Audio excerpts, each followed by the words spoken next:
Now it's time to talk about the aging of receivables, and you can kind of put your pen down and just listen at this point.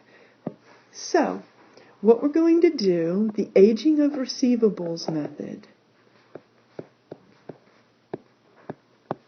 works like this, and I'm just going to give you a very fast explanation. You look at your accounts receivable and you say some of them are 30 days, 60 days old, 90 days old, 120 days old, or higher. And let's say we had $100,000 that were there. Well, that's spread out over this amount. We're going to put how much of that $100,000 is in the first 30 days. We'll say 70,000 of it there. And then maybe 10,000 here, maybe 15,000 here, and 5,000 here. That's our $100,000 total. Then we say, based on history, how much of that do we expect not to collect? Uncollectible percent. And we'll say, generally, of the ones that are 30, there's very little. We just think 5%. Generally, these we can collect. But the 60 days is 10% that we don't think we can collect. Maybe when we hit 90 days, it's getting worse. It's like 20% we can't collect. And of the 120, it's 50% we can't collect. So then we do a little math.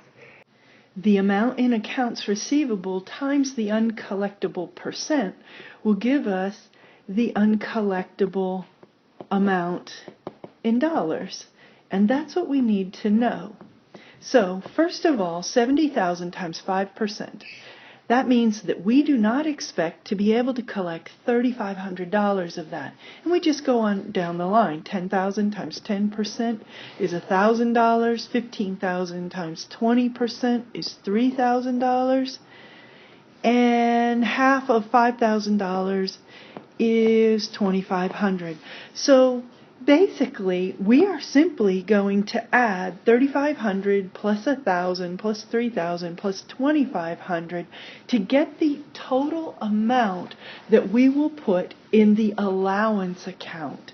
And that is $3,500, $4,500, $7,500, exactly $10,000. So of our $100,000 in accounts receivable that we started with, right there, that we split up among the different amounts, we do not expect to collect $10,000. So we would put our accounts receivable would look like this. Our contra account, the allowance for uncollectible accounts, would look like this. There you go. That's the aging of receivables. Much more accurate. Now, by GAAP, the aging of receivables is what they require public companies to do for their annual reports, the big financial statements. However, percentage of sales method is what they're allowed to use for quarterlies or monthlies or semi-annuals, anything other than the annual ones. It's not as accurate, but it's much easier and much quicker. However, like I said, for the annual, they have to use aging of receivables. So, thought I'd show it to you. See you in the next video.